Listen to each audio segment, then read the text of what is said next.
Welcome to Arya Socio Academy. Please like, share and subscribe my channel and also press bell icon. Thank you. Hello friend, welcome to Arya Socio Academy. Important MCQs के इस series में आज यहाँ कुछ और महत्वपूर्ण प्रश्नोत्तर को हम लोग देख लेते हैं। चलिए शुरू करें। क्वेश्चन नंबर 1 ये क्या कह रहा है? समाजशास्त्र ऐसी विशेषता का वर्णन करता है जो डैश है, डैश को अग्रभाग में रखती है। समाजशास्त्र किस विशेषता को अग्रभाग में रखती है? ऑप्शन है ए, दूसरा ऑप्शन है अनूठी सामाजिक घटनाएं, तीसरा ऑप्शन है सामाजिक अंतःक्रिया, चौथा ऑप्शन है संस्कृति। तो ए का सही आंसर आपको है डी, संस्कृति। समाजशास्त्र की ऐसी विशेषता का वर्णन करता है जो संस्कृति को अग्रभाग में रखती है। नेक्स्ट क्वेश्चन देखें। क्वेश्चन नंबर 2 ये पूछ रहा है प्रकारवादी की घूर्य कार्य पद्धति है। ऑप्शन है ऊहात्मक ब्रैकेट में अनुमानिक इतिहास, बी है पुस्तकालय कार्य, सी है क्षेत्रीय कार्य, डी है विषय वस्तु विश्लेषण। प्रकारवादी की कार्य पद्धति क्या होती है? इसका सही आंसर है क्षेत्रीय कार्य। प्रकारवादी की मुख्य कार्य पद्धति क्षेत्रीय कार्य होती है। 2 का सही answer C. Next question number 3 देखें। मीड के लिए सामान्यीकृत अन्य तथा महत्वपूर्ण अन्य किसके सृजन करता है? ये वेरी वेरी इंपॉर्टेंट है और बहुत बार कई एग्जामिनेशन में ये पूछा गया है। मीड के लिए सामान्यीकृत अन्य तथा महत्वपूर्ण अन्य किसके सृजन करता है? ऑप्शन है आई अर्थात मैं, ऑप्शन बी है मी अर्थात मुझे, ऑप्शन सी है ईगो अहम, ऑप्शन डी है सुपर ईगो पराअहम।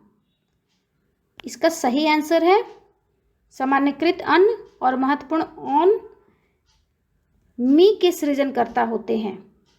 3 का answer B. Next question, question number 4 शास्त्रीय तथा आधुनिक समाजशास्त्रीय दृष्टिकोण के बीच मूलभूत अंतर निम्नलिखित में दृष्टिगोचर होता है। ऑप्शन ए है समष्टि से व्यष्टि सैद्धांतिक दृष्टिकोण तक निःशब्द स्थानांतरण, व्यष्टि से समष्टि दृष्टिकोण तक उन्मूलक स्थानांतरण, ऑप्शन सी है मध्य विन्यास के सिद्धांतों का विकास, ऑप्शन डी है उपयुक्त में से कोई नहीं। यहाँ क्वेश्चन पूछ रहा है शास्त्रीय और आधुनिक जो क्लासिकल समाजशास्त्री हैं और आधुनिक समाजशास्त्री हैं उनके दृष्टिकोण के बीच मूलभूत अंतर क्या है?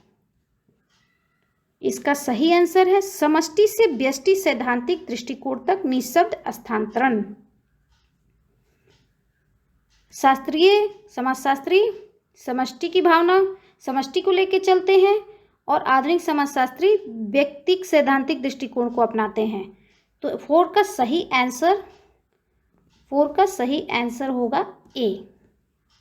नेक्स्ट क्वेश्चन नंबर 5 देखें। क्वेश्चन नंबर 5 क्या पूछ रहा है? सामाजिक डार्विनवाद में निम्नलिखित में से कौन विश्वास करता था? ऑप्शन ए है विसरणवादी, ऑप्शन बी है उद्विकासवादी, ऑप्शन सी है प्रकारवादी, ऑप्शन डी है उपयुक्त सभी। सामाजिक डार्विनवाद में कौन विश्वास करता था? 5 का आंसर बी, उद्विकासवादी सामाजिक डार्विनवाद में विश्वास करते थे। 5 का answer B. Next question number 6 देखें। सामाजिक व्यवस्था के बारे में पार्सन्स का विश्लेषण किस सिद्धांत पर आधारित है? सामाजिक व्यवस्था के बारे में पूछ रहे हैं और पार्सन्स ने जो सोशल सिस्टम की बात की थी वो पूछ रहे हैं कि किस सिद्धांत पर वो आधारित है। ऑप्शन है प्रादुर्भूत प्रकट प्रकार्य, ऑप्शन बी है श्रम विभाजन, ऑप्शन सी है समावस्थापन, ऑप्शन डी है प्रक्रियात्मक एकता। अगर ऑप्शन ए को देखें तो ये प्रकट प्रकार ये मर्टन बताते हैं। श्रम विभाजन दुर्खीम महोदय का है और ऑप्शन डी प्रक्रियात्मक एकता ब्राउन महोदय का है। तो 6 का सही आंसर यहाँ आपको बनता है सी, समावस्थान। नेक्स्ट क्वेश्चन नंबर 7 देखें।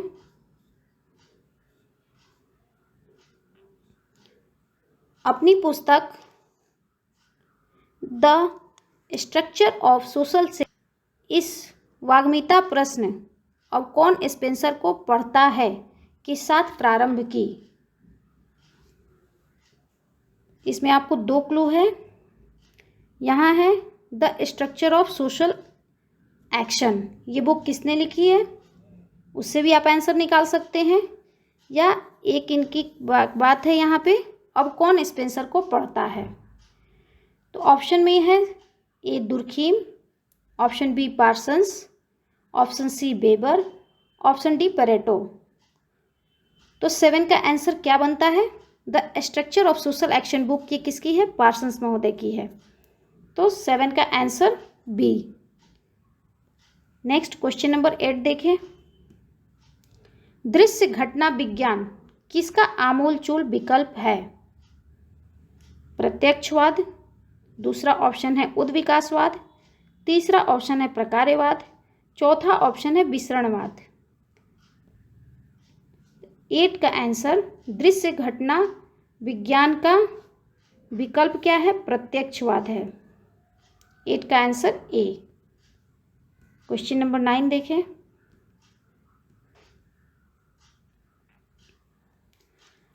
अभिकथन है और उसका कारण है। इसमें देखना है क्या कह रहा है अभिकथन। प्रकार्यतावाद मानव समाज को सामाजिक व्यवस्था समझता है जो कि अंतर संबंधित अंशों जो इकट्ठे समग्र बनाते हैं का समुच्चय है। ये सही है। प्रकार्यवाद में बताते हैं कि समाज के जितने अंग हैं वो सभी मिलकर एक शरीर रूपी जैसे संरचना होती है, उसी तरह समाज की भी संरचना का निर्माण करते हैं, एक दूसरे को सहायता करते हैं, जिसे ही हम प्रकार्यवाद कह सकते हैं। प्रकार्यवाद मतलब सकारात्मक रूप से समाज के में सहयोग करते हैं। दूसरा कारण बोल रहा है शिक्षा तथा धर्म जैसी सामाजिक संस्थाओं को सामाजिक व्यवस्था के अंशों के रूप में देखा जाता है बजाय पृथक इकाइयों के।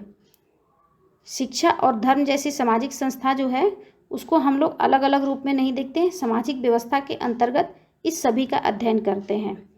ऑप्शन ए है, ए सत्य है, बी असत्य है, जबकि यहाँ दोनों सही है तो ए आंसर नहीं होगा। ऑप्शन बी ए असत्य है, बी सत्य है, ये भी नहीं होगा।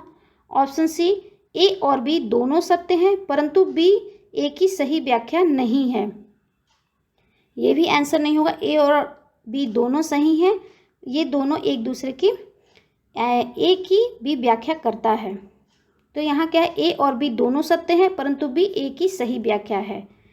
9 का सही आंसर क्या बनता है, आंसर डी। क्वेश्चन नंबर 10 देखें। क्वेश्चन नंबर 10 कहता है C.W. मिल्स का संदर्भ दृष्टिगत रखता है जीवन वृत्त, समाज वृत्त, इतिहास, भूगोल, नृजाति वर्णन। इन 5 में से सही विकल्प चुनना है। ऑप्शन ए कह रहा है केवल 2, ऑप्शन बी कह रहा है 1 और 2, ऑप्शन सी कह रहा है 1 और 3 और ऑप्शन डी कह रहा है 1, 2, 4 एंड 5। तो 10 का सही आंसर यहाँ होगा ऑप्शन 1 एंड 3 अर्थात जीवन वृत्त और इतिहास। नेक्स्ट क्वेश्चन देखें। Question number 11। C.W. मिल्स के अनुसार अमेरिका में शक्ति अभिजन वे लोग आते हैं जो डैश में उच्चाधिकार पदों पर काबिज हैं। 1 नंबर पे हैं बड़े व्यापार निगम, 2 नंबर में सेना, तीसरे नंबर पे संघीय सरकार, चौथे नंबर पे राज्य अधिकारी तंत्र। इसका सही विकल्प चुनना है। यहाँ 4 ऑप्शन है और उसमें से ए ऑप्शन में बोल रहा है 1, 2, 3, 4 चारों को ले सकते हैं। ऑप्शन बी भी कह रहा है 1, 2 या 3 होगा। ऑप्शन सी कह रहा है 1, 3 या 4 होगा। ऑप्शन डी कह रहा है 2, 3 या 4 होगा। 11 का सही आंसर होता है शक्ति अभिजन में वे मुख्य रूप से बड़े व्यापार निगम, सेना और संघीय सरकार को मुख्य रूप से मानते हैं। राज्य अधिकारी तंत्र की बात यहाँ नहीं है। 11 की सही answer B. Next question number 12 देखें। निम्नलिखित में से किसने यह तर्क दिया था कि वर्गों को बाध्यतामूलक संयोजित समितियों के रूप में परिभाषित करना चाहिए? ऑप्शन में दे रहा है, ऑप्शन ए में है एम वेबर, ऑप्शन बी है के मार्क्स, ऑप्शन सी है आर डेहरेनडॉर्फ, ऑप्शन डी है आर कोलिंस। 12 का सही आंसर बनता है ऑप्शन सी डार्फ। डार्फ महोदय वर्गों को बाध्यतामूलक संयोजित समितियों के रूप में परिभाषित करते हैं। 12 का answer C. Next question number 13 देखें। आर डार्फ के अनुसार उत्तर पूंजीवाद समाज में निम्नलिखित में से किससे अभिलक्षित होता है? पूंजी का अपघटन, श्रम का विभेदीकरण, हीरक समान संरचना, वर्ग संरचना, संघर्षों का विनिमय और संस्थागतकरण। यहाँ सही विकल्प को चुनना है। ऑप्शन ए में 1, 2, 3, 4 चारों सही है या नहीं है। ऑप्शन बी में 1 और 2 और 3 है। ऑप्शन सी में 1, 3, 4 है। ऑप्शन डी में 2, 3 एंड 4 है। तो 13 का सही आंसर यहाँ होता है ऑप्शन 1, 2, 3, 4 सबको ये लेते हैं। पूंजी का अपघटन, श्रम का विभेदीकरण, हीरक समान वर्ग संरचना, संघर्षों का विनिमय एवं संस्थागतकरण। 13 का सही answer A. Next question number 14 देखें। आत्म के विकास के संदर्भ में मैं और मुझे की अवधारणा का उपयोग किसने किया था? एस फ्रायड ने या कूले महोदय ने या जॉनसन महोदय ने या मीड महोदय ने? मैं और मुझे की अवधारणा सिंपल सा है, मीड महोदय ने दी थी। 14 का answer D. Next question number 15 देखें। सामाजिक परिघटना को समझने में निम्नलिखित में से कौन प्रक्रियात्मक उपागम नहीं अपनाता है? सामाजिक परिघटना को समझने के लिए निम्नलिखित में से कौन प्रक्रियात्मक उपागम नहीं अपनाता है? ऑप्शन ए है अलेक्जेंडर, ऑप्शन बी है किंसले डेविस, ऑप्शन सी है मॉर्टन, ऑप्शन डी है हैबरमास। तो यहाँ अलेक्जेंडर 9 प्रकारवाद की बात करते हैं, डेविस महोदय भी प्रकारवाद की बात करते हैं, मॉर्टन महोदय भी, इनका तो प्रकारवाद पे बहुत ही अच्छा इनकी अध्ययन है। ऑप्शन डी सही होता है। ऑप्शन डी हैबरमास महोदय आते हैं जो प्रक्रियात्मक उपागम को नहीं अपनाते हैं। 15 का आंसर डी बनता है। नेक्स्ट क्वेश्चन नंबर 16 देखें। यह धारणा निम्नलिखित में से किसकी थी कि प्राधिकार संबंध सामाजिक संघर्ष के मुख्य कारण हैं? संघर्ष के मुख्य कारण के रूप में प्राधिकार संबंध को देखते हैं। मुख्य रूप से शक्ति और सत्ता को सामाजिक संघर्ष का मुख्य कारण मानते हैं। ऑप्शन में है वेबर, ऑप्शन बी है मार्क्स, ऑप्शन सी है कॉलिंस, ऑप्शन डी है डार्फ। तो सामाजिक संघर्ष के मुख्य कारण में प्राधिकार और संबंध को मानने वाले, समाज सत्ता और शक्ति को मानने वाले डार्फ महोदय होते हैं। 16 का आंसर डी बनता है। नेक्स्ट क्वेश्चन नंबर 17 देखें। निम्नलिखित में से किसने परिस्थिति को प्रमुख परिस्थिति, प्रभुत्वशाली परिस्थिति तथा नियंत्रणकारी परिस्थिति के रूप में वर्गीकृत किया है? ऑप्शन ए है पार्सन्स, ऑप्शन बी है मॉर्टन, ऑप्शन सी है W.E. मूर, ऑप्शन डी है जॉनसन।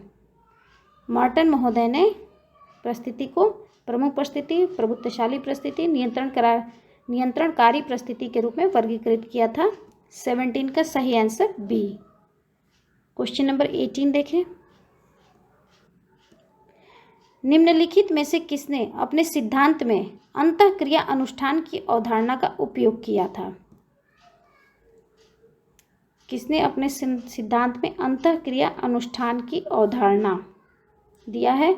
ऑप्शन ए है कॉलिंस, ऑप्शन बी है कोजर, ऑप्शन सी है दुर्खीम, ऑप्शन डी है ब्लूमर। 18 का तो सही आंसर बनता है कोलिंस। कोलिंस महोदय ने संघर्षवादी उपागम को अपनाया था और उसमें अंतःक्रिया अनुष्ठान की अवधारणा दी थी। 18 का आंसर ए। क्वेश्चन नंबर 19 देखें। क्वेश्चन नंबर 19 देखें। यह निम्नलिखित में से किसका तर्क है कि असमानता की मौजूदा प्रणाली में वैधता का प्रत्याहार संघर्ष की निर्णायक पूर्व शर्त है? यह असमानता की मौजूदा प्रणाली में वैधता का प्रत्याहार संघर्ष की निर्णायक पूर्व शर्त है। ऑप्शन ए है डार्फ, ऑप्शन बी है कोजर, ऑप्शन सी है कोलिंस, ऑप्शन डी है हैबरमास। 19 का सही आंसर है कोजर। नेक्स्ट क्वेश्चन नंबर 20 देखें। मनुष्य इतिहास बनाते हैं परंतु वे इसे मात्र वैसा नहीं बनाते हैं जैसा वे चाहते हैं। वे इसे स्वयं चयनित परिस्थितियों के अंतर्गत नहीं बनाते हैं बल्कि भूतकाल से प्रत्यक्ष रूप से प्राप्त, प्रदत्त एवं संचारित परिस्थितियों के अंतर्गत बनाते हैं। यह वक्तव्य किसने कहा था? ऑप्शन है कार्ल मैनहीम, ऑप्शन बी है कार्ल मार्क्स, ऑप्शन सी है कार्ल पॉपर, ऑप्शन डी है डैरेन डार्फ। 20 का सही आंसर है आंसर बी। यहाँ हम लोगों ने कुछ महत्वपूर्ण प्रश्नोत्तर को देखा। थैंक यू, धन्यवाद। Welcome to Arya Socio Academy. Please like, share and subscribe my channel and also press bell icon. Thank you.